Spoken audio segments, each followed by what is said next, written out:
Кыргыздын чыгаан журналист, публицист жана диссидент коомдук ишмери Азамат Алтай 1920 жылы 15 сентябрда Ысык Көл облусуна караштуу Тоң районундагы Корумду, кийинчерээк Кызылчек, азыркы Бөкөнбаев айылында туулган.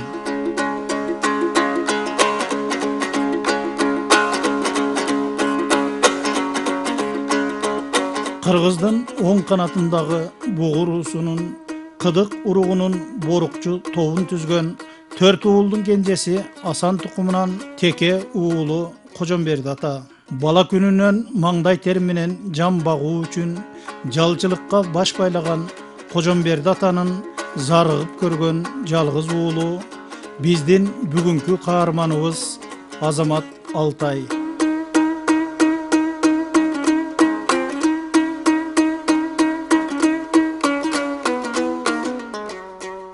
Өтмүшүн унутпай өзөгүнө сиңирген, тагдырдын жазмышы менен өзүнөн тукум калбаса да, миллиондогон ак калпак ээлеринин уул кыздарын өз өбөгү катары сезип, каниет кылган Азамат атанын баскан жолун өрнөк туткандардын арбындыгы бүгүнкүнүн чындыгы. Советтик катаал тартиптин тузун таткандардын бардыгына эл журтун саткан, мекенине чыккынчылык кылган саткын, элдин биримдигин талкалоого аракет жасаган журт бузар катары сыпатталгандыгы өзүбүз бала кезден угуп, окуп калган кечээги чындык. Ал эми катаал тагдырды жеңе билген зиректиктин, кандан кайра тартпаган акыл эстин, тубаса билимдүүлүктүн, сабырдын, барга жокко топук кылган шүгүрдүн, кайгы менен кубанычты бүктөй кармаган кереметтүү күч кубаттын берилиши карапайым кыргыз уулуна өз рахматын роологон жараткандын акыйкат чындыгы.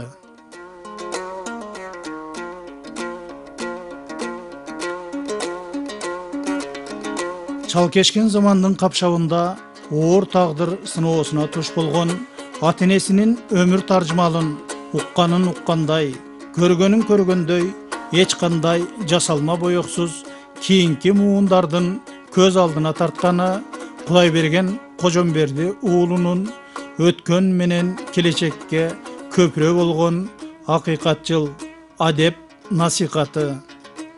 Биз бүгүнкү баяныбызда ошол насихаттын нугу менен өзөккө өрдөп көрөлү.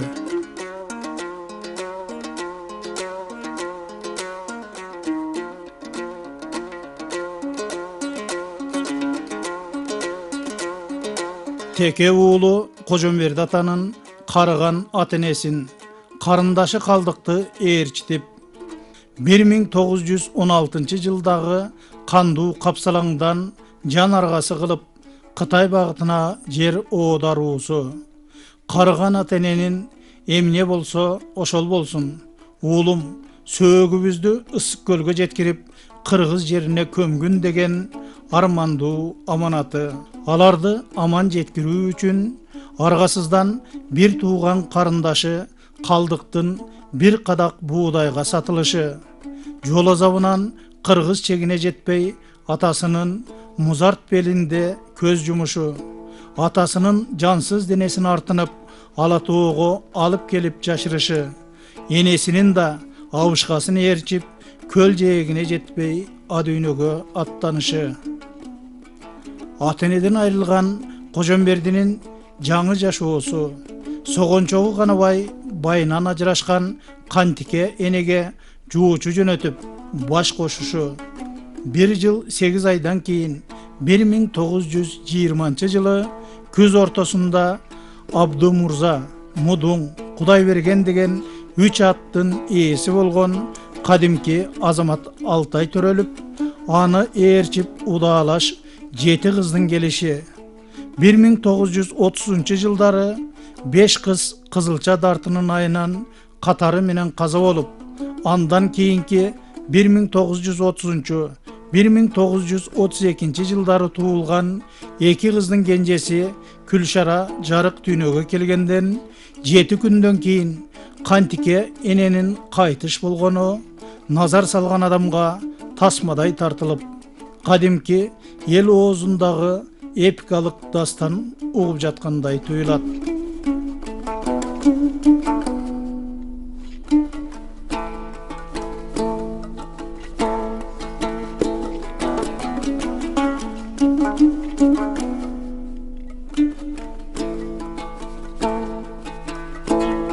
12 жашында энесинен айрылган Бозулан атасынын оор турмушуна каралашып, 16 жашында түптөгү зоовет техникумга кабыл алынып, бирок шартка байланыштуу 1 жыл окуган окуусун таштап, айылына келип, орто мектептен билимин улантып, комсомол уюмунун мүчөсү катары Токмоктогу пионер уюмдарын жетектөөчү, адистерди даярдоочу 6 айлык курска жөнөтүлүп, аны бүтүп келген соң Тоң райондук комсомол комитетинин пионер бөлүмүндө ишти баштаган Кудайберген Кожомберди уулунун шурудай тизмектеген кол жазмасынын сулуулугу, сабаттуулугу эске алынып, ага райондук партия комитетинин биринчи катчысынын жеке көзөмөлүндөгү жашыруун документтерди жазган тех катчылык милдет да жүктөлгөн.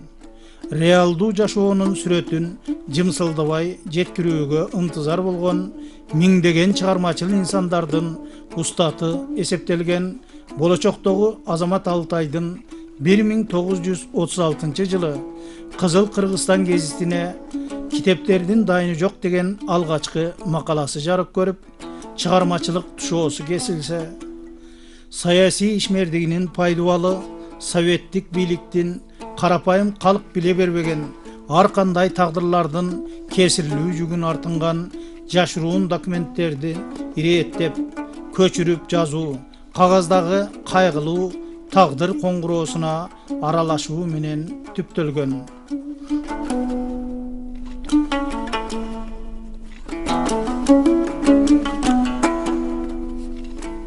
КПССтин мүчөлүгүнө кабыл алынган Кудайберген Кожомберди уулу 20 жашында 1940 жылы СССРдин ер жеткен атуулу катары аскерге чакырылып, жалпы замандаштары менен чогуу Кыргыз аскер комиссариатынын жетекчиси Панфиловдун ак батасын алып, СССРдин батыш чеги болуп эсептелген Литвага сапар тарткан. Балтика жээгиндеги 3 элдик мамлекеттин бири болгон Литванын ошол кездеги борбору Каунас калаасындагы кенже командирлерди даярдоочу полкто аскер турмушун баштаган Зирек Уландын жергиликтүү элдер менен ымала табышы, аскер жетекчилигин ичиркентип, партиялык жыйында аны партиянын катарынан чыгарган. Бирок аскердик антын абийирдүү аткаргандыгы, машыгууларда активдүүлүгүн көрсөткөндүгү, согуш талаасындагы ыкмаларды өздөштүргөндүгү, ошол 40 жылдын кышындагы, 41 жылдын жазындагы өмүр ирмемдеринин каттамында калган аскерий чындык.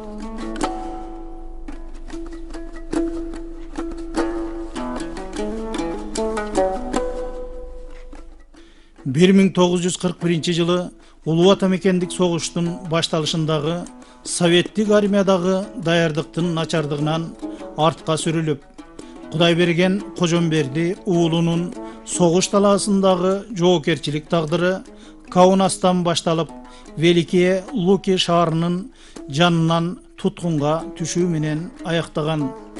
Ошол мезгилди Кудайберген ата мына ушинтип август айынын аягына чейин согушка катыштым. Бир советтик танканы, бир советтик самолетту көрбөдүм. Ушундай башаламандыктын себеби эмнеде болду? Бизди аскерде жүргөндө чабуулга чыгышты үйрөткөн. Кызыл армиянын трагедиясы бизге чегиништи үйрөтүшпөгөндүгүндө. Чегингенде башаламандык ким кимди башкарат? Ким кимдин командири, кайда баратабыз, ким менен согушабыз, менимче эч кимдин акылына барбады. Бир жерге келгенде биздин батальондо 500-600 солдат болсок, бир жерде миңдеген аскерлерге кошулуп калабыз. Немистердин самолеттору асмандан бизге ок жаадырышат. Октордон канчаларынын өлгөнүн көрдүм, деп кейиш менен эскергени бар. Согуш аяктаганга чейин ар кайсы лагерлерде колдон колго өтүп, концлагерлерде кордук көрүп, биринен качып кутулса, экинчисине тутулуп, кара жандын аргасынан жасабаган иши, жебеген ырыскысы калбаган.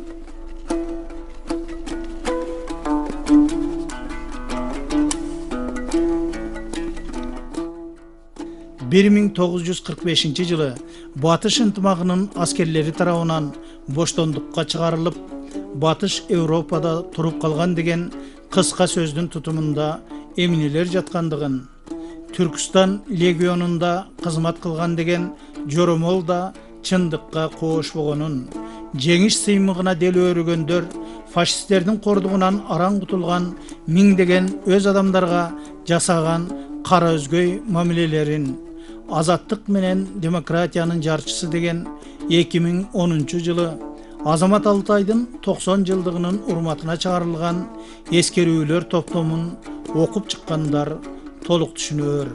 Ушул китептин 93 бетиндеги Азамат Алтайдын 1945 жылдын акырындагы советтик армиянын ашынган кебетесин сүрөттөгөн бир илмемдик гана кейишин мисал келтирели. Командирлердин зөөкүрдүгү, аракечтиги, немис аялдарына жасаган маскаралыктары, немис туткунунда жүргөндөрдү киши катарына санабай чыккынчы эсептегендери менин ниетимди ого бетер карартты. Бул чындыктар 5 жыл бою үмүт үзбөй өз куралдаштарына кошулуу, мекенине жеңиш сыймыгы менен кайтып баруу ниети менен качып бозуп жүргөн 25 жаштагы эр азаматтын советтик системага ишенич сезимин талкалап, жашоо үчүн күрөшүүнүн башка аргасын издөөнүн жолуна түшүргөн.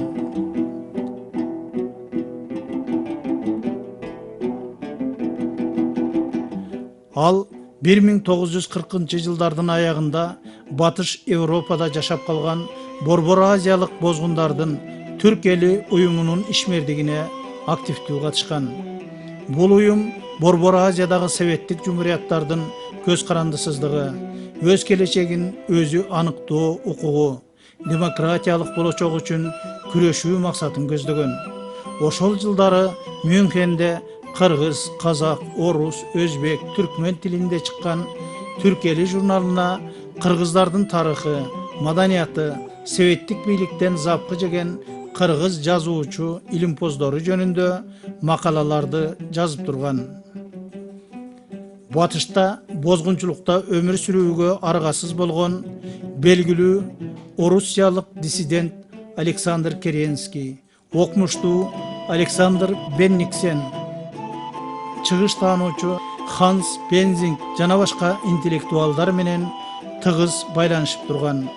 Кудайберген Кожомбердиев 1950 жылдардан тартып Франция, Германия, Америкада кыргыздардын тарыхын, маданият, салтын изилдеген окмуштууларга жардам көрсөтүп, кыргызча булактарды англисчеге которуп, жалпы Батыштагы борбордук азиялык элдерге тийиштүү адабиятты жалпылап, чоң каталог түзүүгө катышкан. 1953 жылы ал баш кеңсеси Мюнхенде жайгашкан Азаттык үн алгысынын кыргыз кызматына ишке кирип, 18 мартта туңгуч кыргызча берүүнү обого чыгарган. 1956 жылы 15 сентябрда ал Нью-Йоркко келип, Колумбия университетинин китепканасынын түркология бөлүмүндө иштеп калат. Ошондо да азаттык менен тыгыз кызматташып, кыргыз кызматынын үзгүлтүксүз иштеп турушуна, чет өлкөлөрдө жашап калган кыргыз жаштарын бул кызматка тартууга чоң салым кошту.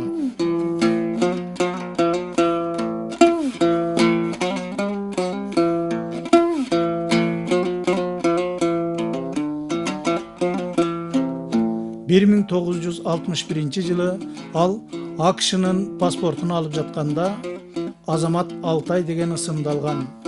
Alтай сөз аркылуу Кыргыздын тарыхый тамырын Алатоо менен гана чектебестен Алтай, Энесай менен да байланыштыргысы келген. Азамат сөз аркылуу эли жерине карата атуулдук сезимин чагылдырган. Азамат Алтайдын тарых менен адабиятка болгон кызыгуусу өтө зор болгондуктан ал 1920-жылдардан бери Кыргызстанда чыккан гезит журналдарды почта аркылуу АКШга алдырып, илимий китепканага чогултуп келген. Кыргыз адабиятына кызыккан батыштык изилдөөчүлөр окусун деп Касым Тыныстановдун китебин кириллицадан латын арабине которуп жазып чыккан. Бул китепти азыр АКШдагы Колумбия университетинен таап окуса болот. Париждеги басылманын өтүнүчү боюнча 1970-жылдары Библияны алгачкылардан болуп Ыйык Инжил китеби деген аталышта кыргызчага которгон. Бул ишке 10 жылдан ашуун эмгеги кеткен.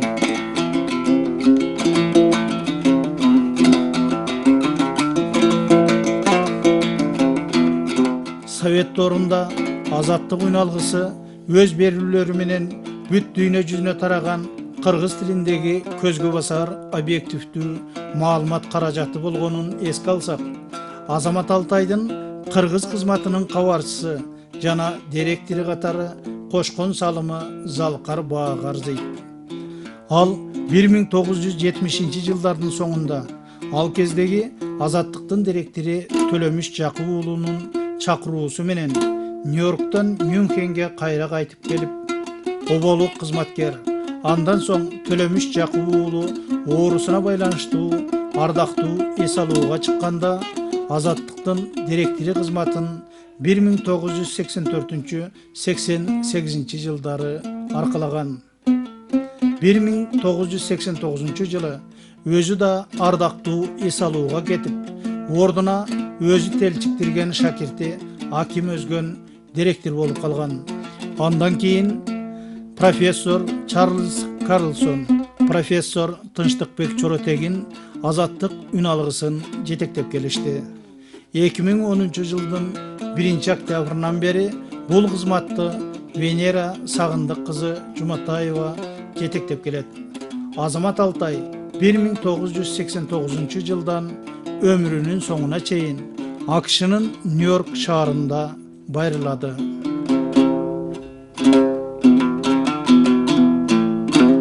Жогорудагы айтылгандардын баардыгы карапайым элдин түшүнүгү менен алганда жердин аркы оодарылышында 55 жыл туулган жердин карааны көздөн учкан, акылы, аракетчил зиректиги менен ааламды аңтар теңтер кылган, маалыматтарга кожоюнчулук кылган алыстагы Азамат Алтайдын ата журтуна жасаган таберик иштеринин ирмеми.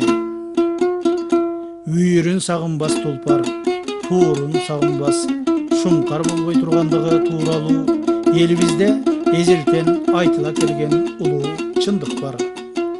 Азамат атанын туулган жерге болгон сагынычы 1990 жылы бир аз бөксөргөн.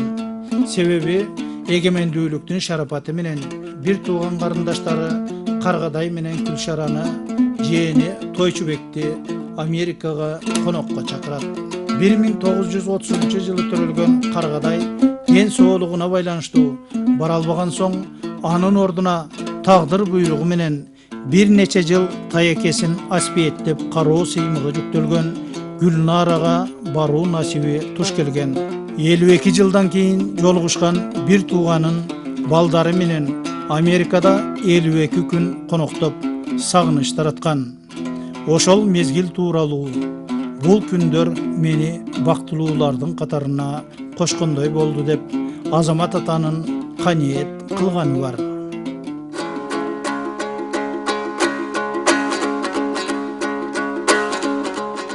1990 жылдардын башында элине келиштен заарканып калган кыргыз уулунун жүрөгүн жибитүүдө Кыргыз Республикасынын баатыры, коомдук ишмер, кыргыз эл жазуучусу, драматург Бексултан Жакиевдин ролу чоң болгондугу адамгерчиликтин жан күйгүзгөн bir tuğançılıktın hakikati. Beksultanovanın New York'tagı Azamat Altay menen joluguşuusundan bir üzüm.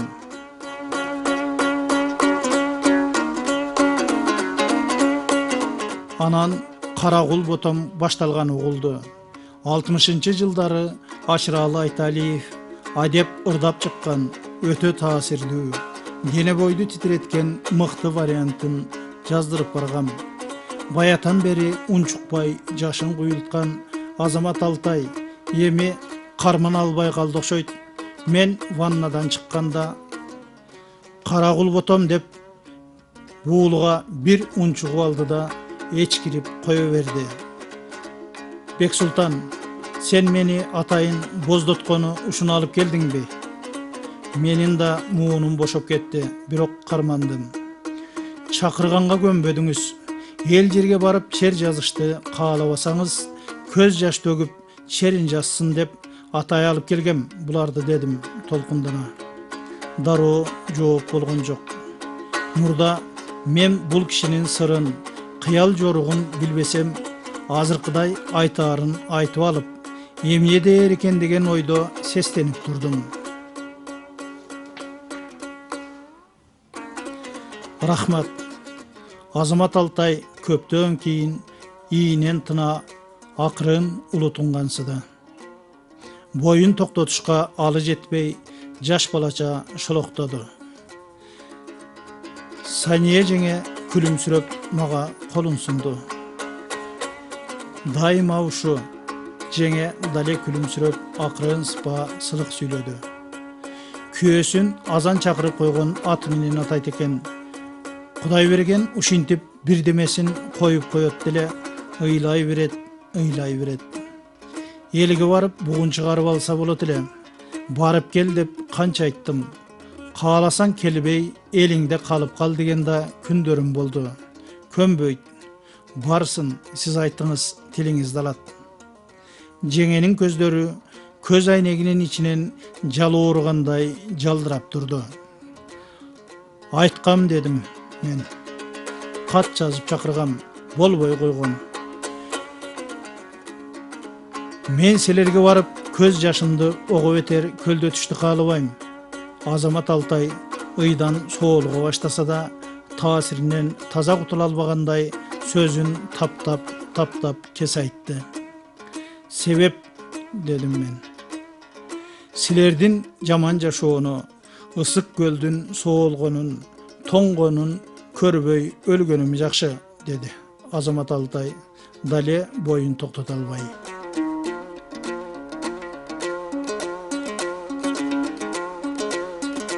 1994-жылдын 1-сентябрында Кыргыз Республикасынын Жогорку соту советтик мезгилде ага сыртынан коюлган айыптардын негизсиздигин тастыктап, толук актаган өкүмүн чыгарган. Ошол жылы Манастын 1000 жылдыгынын урматына өткөрүлүүчү мааракеге сый конок катары катышууга чакырык алып, 1995-жылы 24 августтан 11 сентябрга чейин 55 жыл карааны көкүрөгүнөн, көзүнөн кетпеген эгемен Кыргызстанына келген.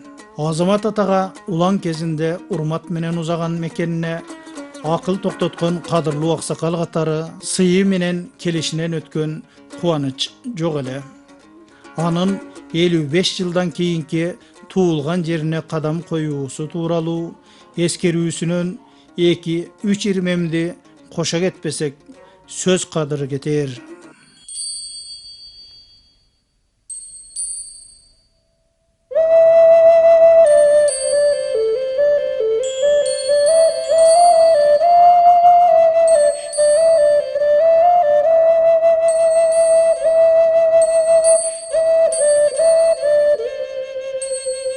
Бишкекте бир тууганым, карындашым Күлшара баштаган жоон топ кара көз, кызыл жүздүү бир боор элим кыргыздар тосуп алышты.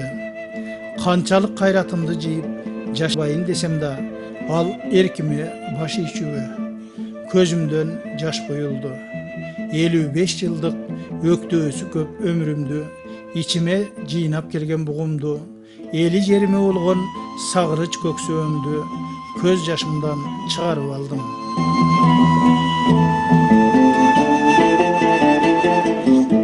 Акыры көздөн учкан көкжээк, уктасам түшүмдөн, ойгонсом өңүмдөн кетпеген, касиетиңден кагылайын жарыктык ысык көлүмдү көргөнүмдө кантип жүрөгүм жарылып кеткен жок, билбейм. Көл жээгине токтоп, ысык көлүмө жүзүмдү чайып, көпкө үнсүз олтурдум. Бир башкача шарпылдаган доош бар. Анан калса тынымсыз жээкке урулган толкундарга карай бердим. Ак жал толкундар, кадимки ысык көлүмдүн толкундары.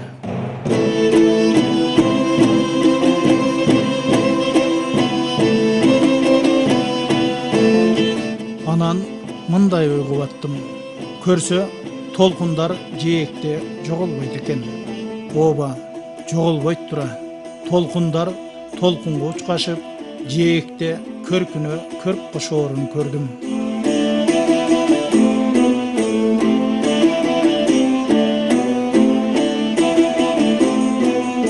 Kesken belde meni kütüp turgan kazganактаган элди көрдүм. Айтор, айыл бүт көчүп келишкенби? Мынчалык сый-урмат көрсөтүп тосуп алышаарын көз алдыма элестеткен эмесмин. Көбүн тааныбайм. Кол алышып, учурашып, бөлүшүп, ыйлап, көрүшүп жатабыз.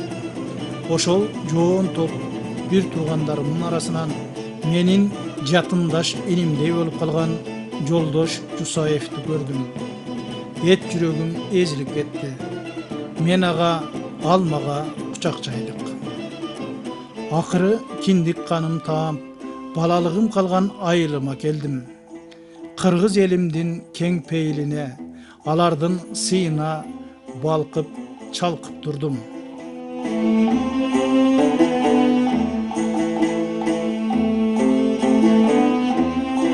Туылган жерге ашыкканымдын башкы себеби ата-энемдин, эже карындаштарымдын жаткан жерине Куран окутуу парзы мойнумда эле. Милдетимден кутулдум. Тели тең туштардын көпчүлүгү өтүп кеткен экен.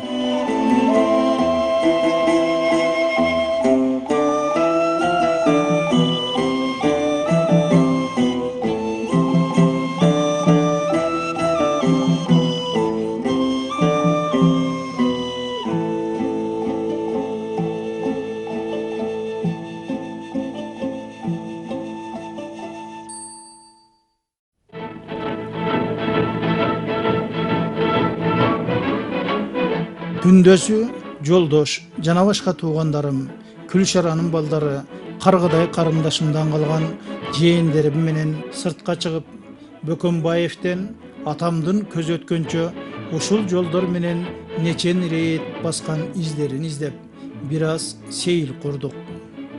Жылдыздар маган ушунчалык жакын көрүндү. Кол созсом эле аларга жетчүдөй делөөрүп турдум. Жарыктык атам мен бала кезде бул жетиген, аркар жылдыз, мунусу болсо үркөр, алтын казык бүгүн өтө жарык чыккан тура деп, ар бир жылдыздын кайда жайгашканын айтып берчү. Мен ошол жылдыздарды кайра көрдүм дагы, береги бала кезде кой кайтарып, ташына, тикенегине бутун тилинген кырка тоолордун бардык ачуу таттууну, бардык кайгыны солк этпей көтөргөн жер эненин өзгөрүлбөс, өчпөс түбөлүктүүлүгүн ойлодум. Татаал тагдырым дүйнөнүн көп жерин айландырды.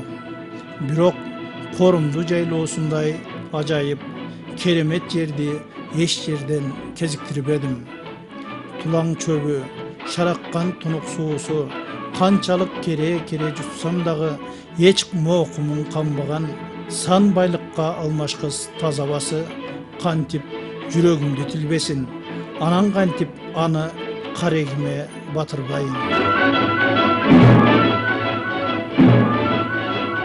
Туулган жерге болгон keremet tasirlerdi Azamat Atadan aşıra süretli albaganımızdan keyin al insandın kökrögündögü uluu çındıktardın kaymagı kalpıngan jogorudagı keremet saptarına boyok koşboy sunuştuğunu tuğra gördük.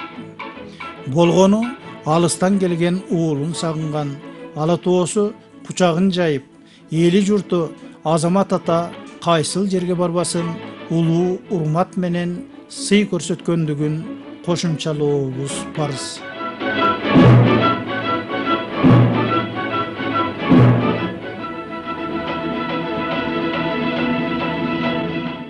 Azamat Altay Kırgızstandın Akşı menen Kanadadagı Tunguç elçisi Roza Otunbayevanın keňeşi menen 1995 yıldan tartıp ömrünün akırına çeyin Jalalabad menen Karakoldogu üniversitetlerden mıktı okugan studentlerine jeke özünün atынан jıl sayın $500 sıylık berip geldi.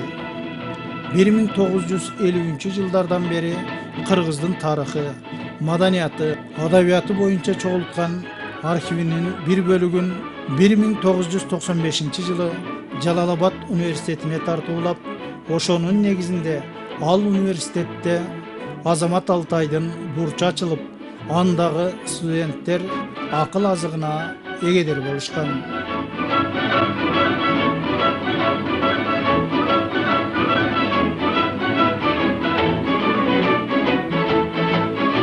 Azamat Altay'dın yılaralık sayasi, madani iş-şara bolup sanalgan Manas men marekesine katışışı, Tügölbay Sıdıkbekov, Kuseyin Karasayев, Çыңгыз Айтматов, Jusup Mamay siyahtı zalkarlar menen oy kalçap sırdaşkanı, al jerdegi aytkan akıl nasihattары, köç ulagan muundardın seziminde alam kırgızlarının akılmandarının biri katarı saktalışın şartlar.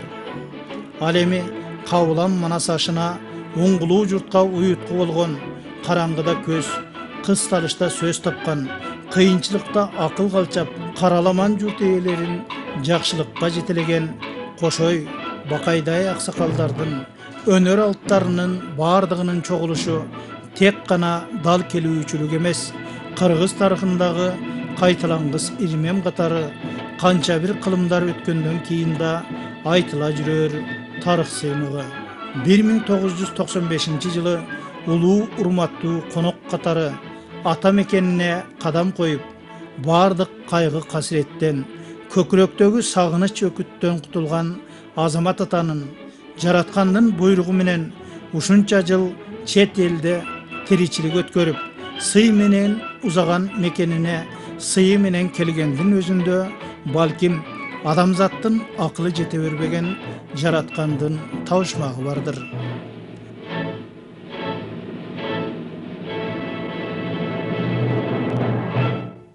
Albatta жалгыз özümdün gün görüşüm üçün yaşadım desem mağa mınçalık ömür berbeseler. Demek el jerdep elin bir erkindikке çıkıp biraz turmuşu turuzrak bolsa eken degen ümit meni aldıga süyrep geldi.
Ben 59 yılı bir Tatar kızına uylendim.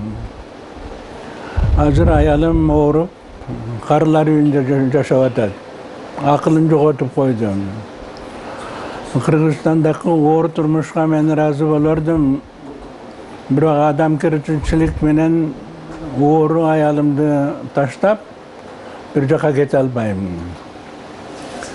Oğur günderde barabar yaşagan, oğur günderde barabar bölüşken ayalımdı taştap ketsem adamkirçilikке jatpayt. Onun için adamkirçiligimdi de saktap, patriotluğumdu da saktap kalıştın için bu yerge kalışka to'g'ri kelip atat.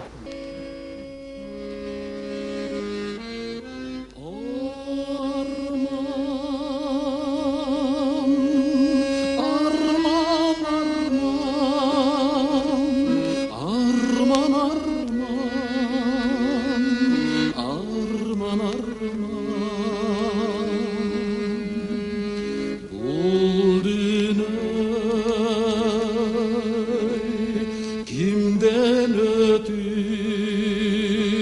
kimge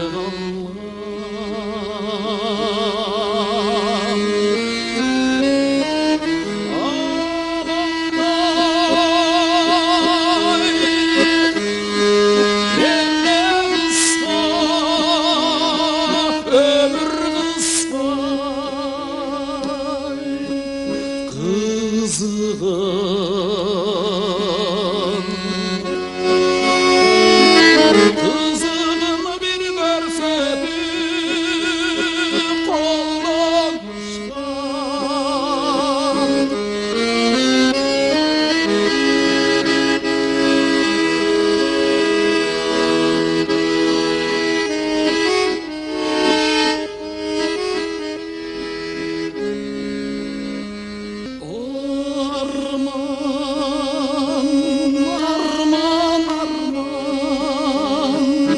Arman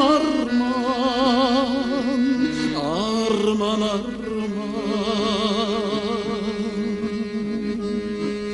bir geldin sen yaşlı degen yaşına